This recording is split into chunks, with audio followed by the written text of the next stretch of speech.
Test 4. You will hear a number of different recordings, and you will have to answer questions on what you hear.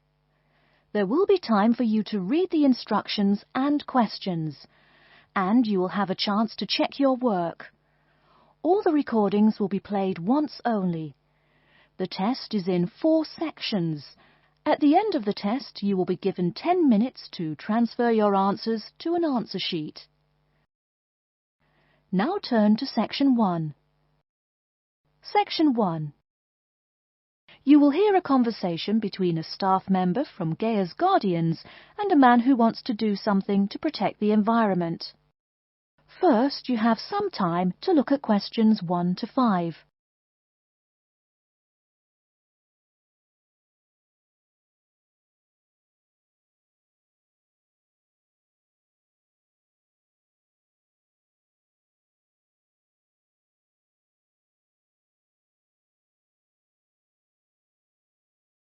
You will see that there is an example which has been done for you.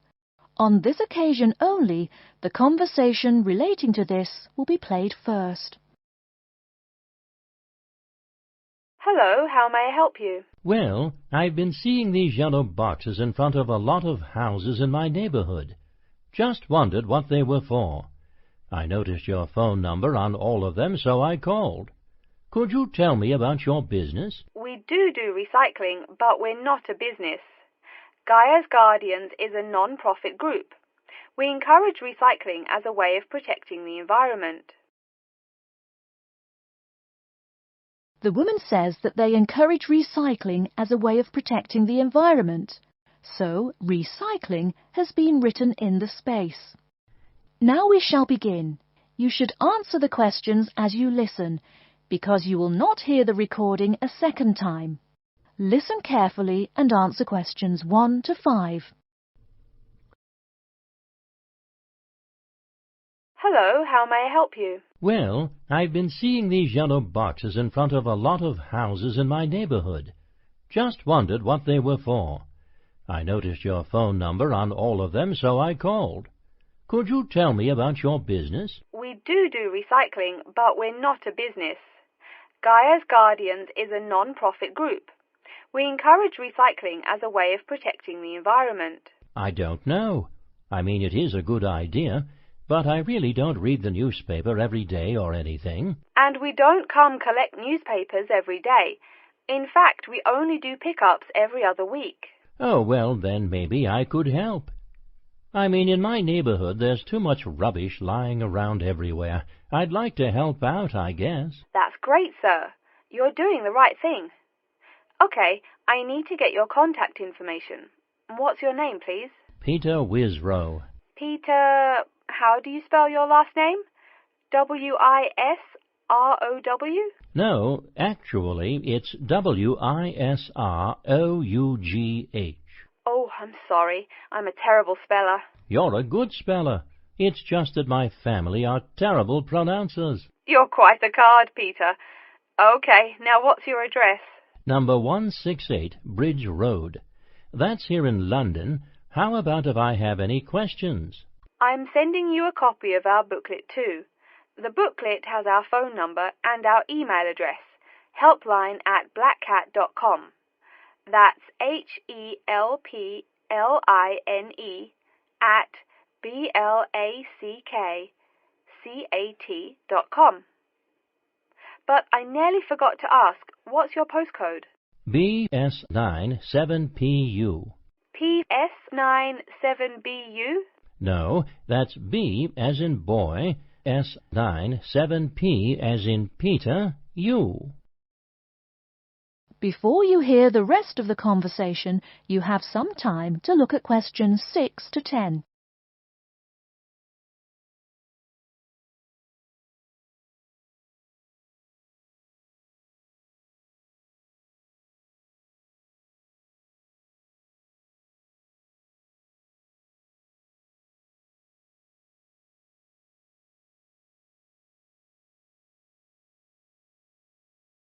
Now listen and answer questions 6 to 10.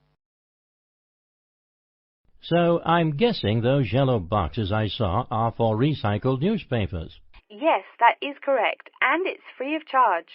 Wow, that's good news. Do you recycle anything besides newspaper?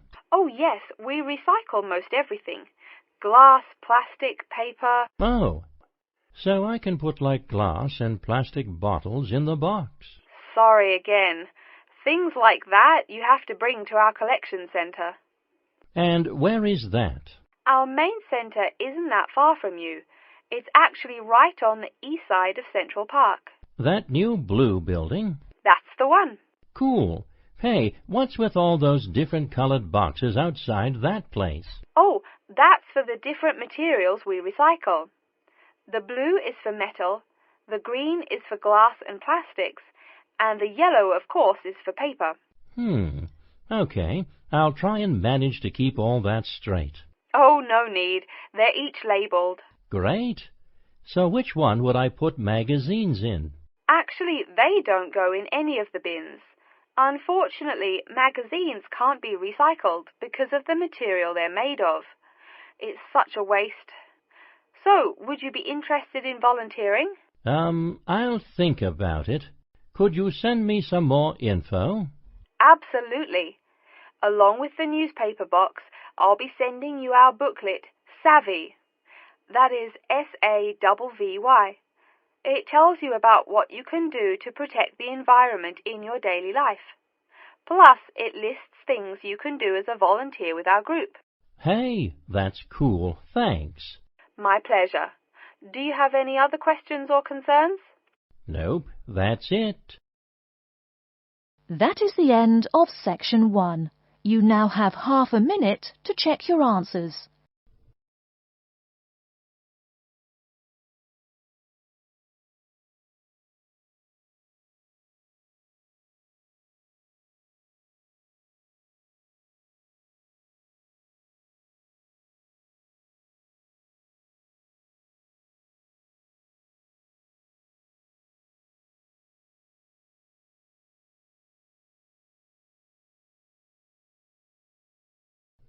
Now turn to Section 2.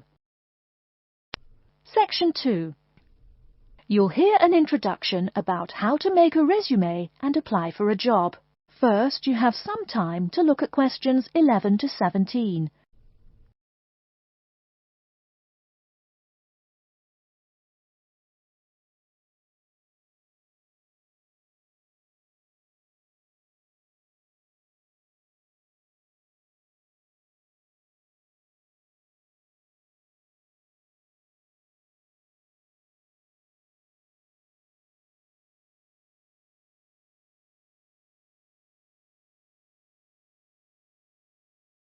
Now, listen carefully and answer questions 11 to 17. Welcome everyone to today's seminar on CV and interview skills. Remember, your CV is probably the most important document you will ever write. It opens the door to your career, and that job interview is probably the most important meeting you will ever attend. It's like stepping through that open door. So let's roll up our sleeves and get down to work, shall we? First of all, I cannot possibly tell you everything you need to know about writing a resume in the time we have. But let me tell you that there are dozens of great websites on the internet. These will give you all the suggestions you need. If you look at the paper I gave you, you will see a list of the dozen most popular sites. I can mention a couple of important points, however. One is that your CV or resume should not be too long. A page is about right. Why? HR departments do not have the time to read long documents. Too many people are sending too many CVs. After all, the economic crisis of 2008 is still very much alive. Everyone needs a job now. No matter how short you make that resume, though, you do not want to forget to tell HR how to contact your references. References are people who will give you a recommendation for a job. That's usually an ex-boss or a professor who knows you well. Do not use relatives. I don't care how much your mum loves you. Also, when you send that CV, be sure to include a typed cover letter. A cover letter is a letter where you basically are asking for a job. It's like introducing yourself. Make it brief. The real information about you is on that CV of yours, and please make sure the letter is typed. It doesn't matter if your handwriting is beautiful or not. Companies only read typed letters. Another point about CVs is you should try to have an attractive layout. Maybe use different type fonts or colours to highlight information. Some people include a photo. You can find dozens of examples on the internet. Whatever layout you decide to use, however, avoid all spelling and grammar errors. I used to be an HR manager. If I saw a mistake, that CV went into the garbage.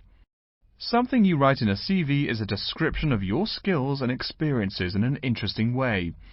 Mention training too. I mean, these are what get you hired. Do not just say, I have lots of experience, or I have many skills. Tell that boss what you did, for what company, and when. Better, tell him how well you did it. Don't just say, I sold houses. Say, I sold £2 million worth of houses in my first year. That is, say something to make the person reading excited and curious. Finally, speaking of CVs, it's sad, but some people actually forget to provide a contact number. That's pretty silly. You wrote a great CV, you have HR dying to meet you, and they don't know how. You forgot your phone number. Oh sure, if you apply online they have your email address, but you just showed them you're forgetful. Why are they going to want to talk to you after that? Before you hear the rest of the talk, you have some time to look at questions 18 to 20.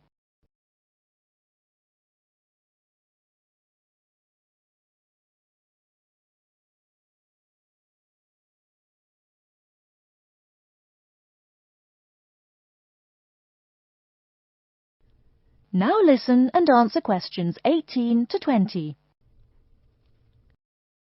Alright, moving on to the actual interview. I'll go over what you need to know by the end of it, and what you can discuss and negotiate on later once it looks like you'll be offered the job. First, there's working hours.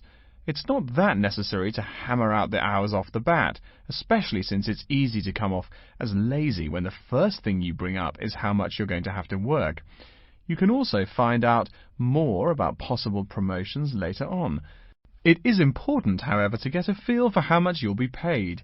You should make sure the salary range is commensurate with what you're worth, and if you're not, you can move on to better opportunities. Being sure you're going to make what you want to live on is much more important than issues like your pension. You're all so young that your pension is not going to matter for quite a long time.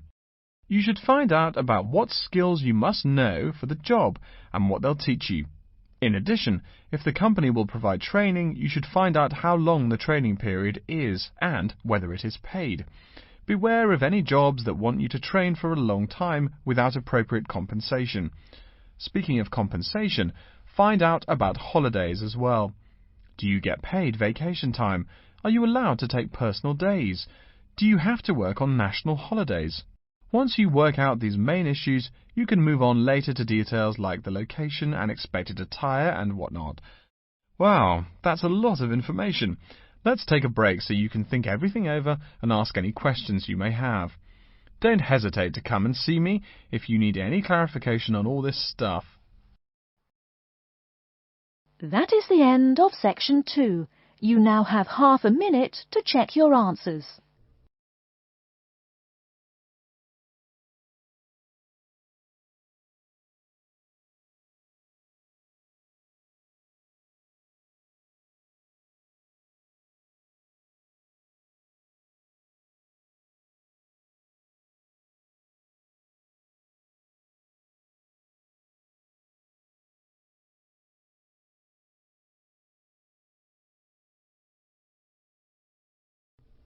Now turn to section 3.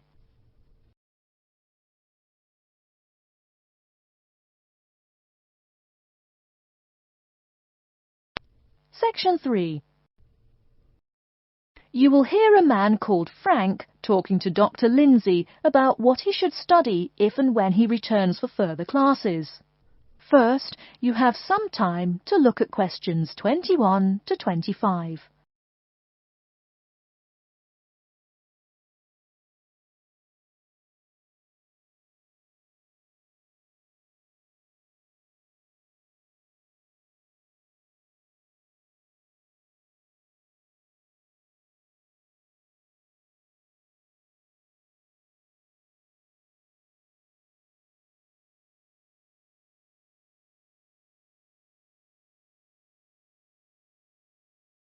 Now listen carefully and answer questions 21 to 25.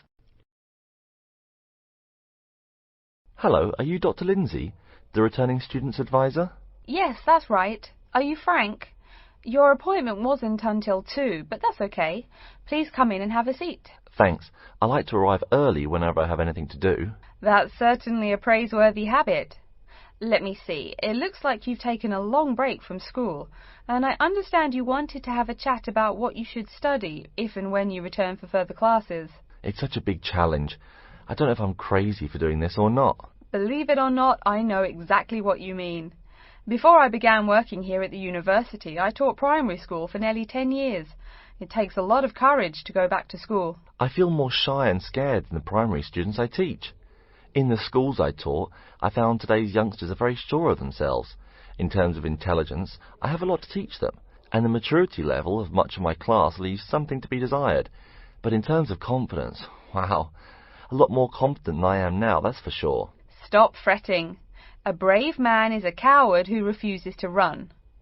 Let's talk about your strong points. You seem an intelligent man. What is it you would like to study? You see, I've been teaching children for a few years, but I think I'm happier teaching adults. I think teaching students in middle school is much more satisfying because they end up being much more grateful for your work. If I may ask, what got you interested in teaching adults? A lot of things, I guess. I met my future wife back in my first year of college. She always complains that I was more interesting then. She says that now I talk like I'm 7 years old. That's probably from being with children all day. Again, I know just what you mean. My husband used to say the same thing about me when I taught kindergarten. Anything else? Well, yes. Fairly often now I run into former students and we talk. Some of them are getting close to being grown up. I guess I think more and more about how people develop over time. So I'm interested in the results of education, you know, the final stages. I see. Well, coming back to the university can be both difficult and very rewarding. There are some problems unique to returning students, you know, older students like yourself. What do you think is your greatest weakness? Well, I actually think my confidence is getting better. I'm definitely overcoming my introversion and starting to be much more comfortable in front of a class. To tell you the truth, I'm afraid I'm rather behind the times about many things. It's more difficult for me to chase after the popular things youngsters are fond of, such as iPhone, Twitter, if you name it. I think I understand. Before you hear the rest of the talk, you have some time to look at questions 26 to 30.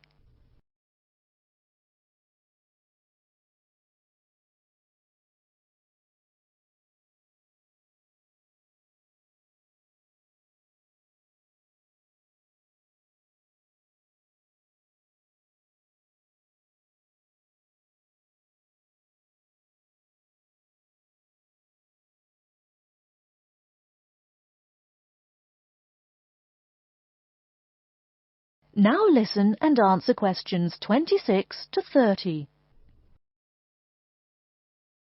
How old are you, 35?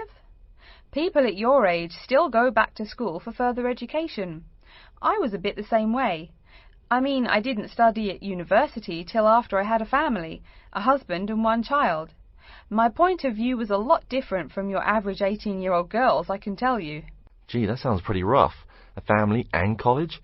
Clearly you weren't unsuccessful, though. It was, Frank, it truly was. My first term at school was extremely stressful. But, excuse me, you're not here to listen to my life story. We're talking about your plans. Is there anything unique I should know about you or your past experience or plans? I'm afraid not. There is nothing interesting about my career or plans. It's really not too impressive. Now, I forbid you to talk like that. This is your one life, and if you're not interested, why bother living it? Don't be so humble, Frank. Okay. My wife says I'm a wimp. Let's talk about your dreams a bit. You want to teach adults, you said. What would you like to teach them? Well, when I first came to college, I really liked languages and literature. A lot of people have told me that for practical reasons, it would be more rewarding to choose business management as my major.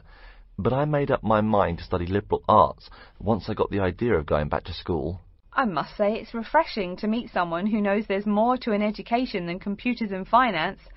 Let's have a look at the university course catalogue. Excuse me, Dr. Lindsay, before we do that, could I maybe ask you some questions about changes in university life?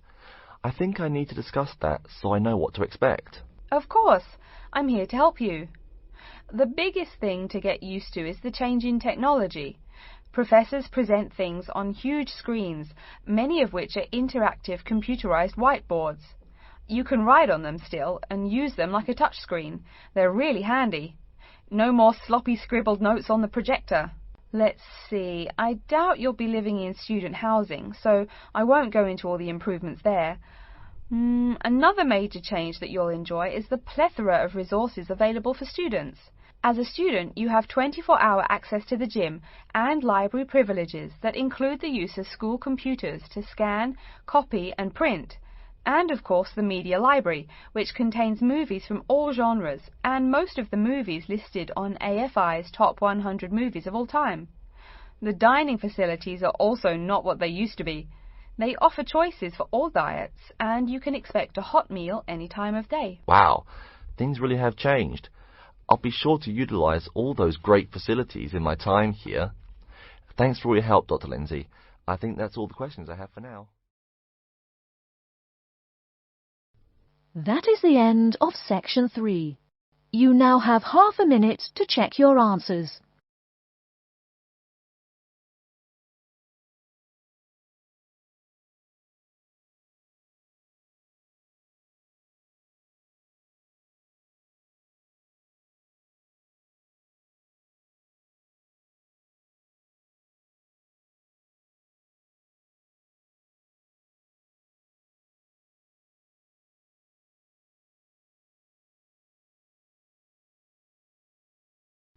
Now turn to section 4. Section 4. You will hear an introduction about the curriculum and facilities of Wassamata University. First, you have some time to look at questions 31 to 40.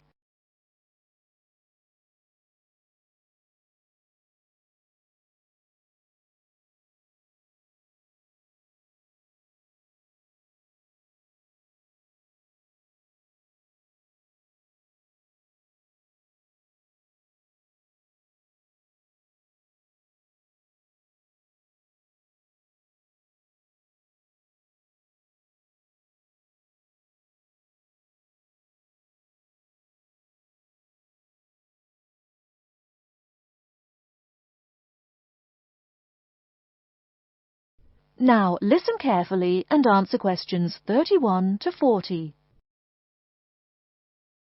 Okay, and welcome back.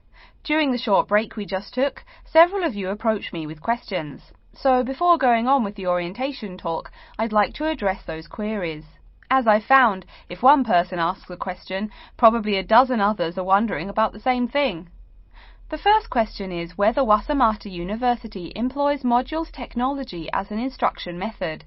The answer is yes, we do. At least that's what the university catalogue says. If some of you don't understand what modules technology is, don't worry. I googled the word but couldn't find it. Apparently, though, it's a method of broadband wireless access. At least that's what an American company's website told me. But again, don't worry. If you need to know something more, your professor can tell you. Another question someone asked me was what tomorrow's workshop on research methods and skills was about. Well, research skills include any method you can imagine for finding and presenting any information you need. That's not just schoolwork either. Writing English, the native language for most of you, and finding a job are also research skills. And yes, those will be addressed in tomorrow's workshop. As you know, Wasamata University is one of this country's premier universities for the study of the dismal science, economics. Some of you, it seems, want to get a jump on their classmates. During the break, half a dozen of you came up and asked me where to find economics tomes. I know it's odd, but this school's library holdings are divided up between two libraries. Economics books are in the old library. If you look out of the window behind me, you can see it. It's the red brick building. Oh, before I forget, you economics types also need a lot of math, am I right? Well, those math books are neither in the old library nor in the new one. They can be found in the math department building. Why am I telling you this? Doesn't the invisible hand guide economists? Maybe it's good you asked. In 2008, that hand shoved most of the world economy off a cliff, didn't it?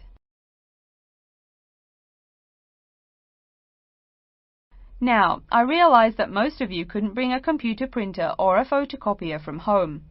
So I'm sure you're already wondering where you can copy things like term papers, internet articles, and things like that. I have some good news and some bad news. The good news is that there are a number of places you can make copies. These include both libraries and the Student Union building. Now the bad news. I'm sorry to say, most classroom buildings and academic departments do not have copiers students can use. So most of the large buildings you see around campus do not have copiers for students. The copiers there are reserved for professors and office staff. Oh yes, I nearly forgot to tell you. If you need to have printing done, all the copiers available to students are laser printers. Plus, for your convenience, you can pay using prepaid cards. You can get those in the Student Union building. That just covers the questions put to me. If you have more, please see me during the next break at 2:15. Right now, though, I'd like to start to give you a rundown on the various facilities here on campus. That way you won't get lost so easily in the weeks to come. I've been told that this year's incoming class features a large number of married students and parents. So you must be wondering where to put the baby while you're in class. Okay, right now we're in the Student Union building, right? Remember the big doors in front where you all came in? If you go out of the building, you can see the nursery is just on the other side of this building. It's only about 20 meters away. Convenient, eh? Next, we're all from different places around the country.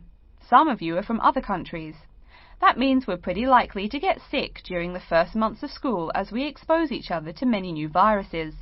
So where's the doctor? Of course, you need to find the Medical Services Centre, which is on the right as you leave the building. Remember, that's the second building on the right. And if you look out of that window, you can see a lot of antenna and satellite dishes on the roof. So that's what we call the Media Centre. Yeah, I know, I think it's confusing too. The Media Centre is next to the Medical Centre. The chairwoman of the journalism school on the first floor doesn't like it when people who wander in there mistake her for a nurse. Chances are you'll have at least one math class while you're here. That red building there, just outside to the left, is the math department building.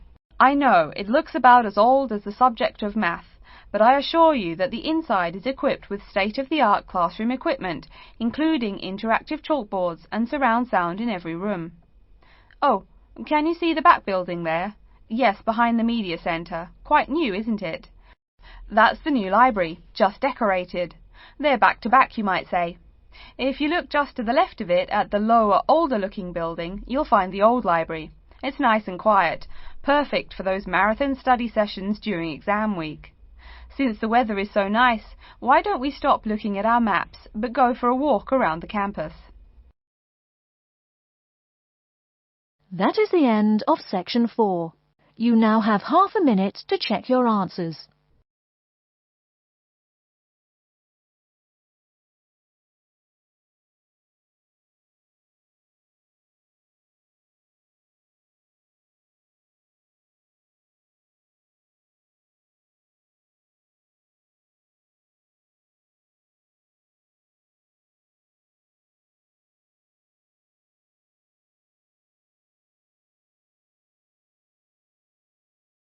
That is the end of the listening test.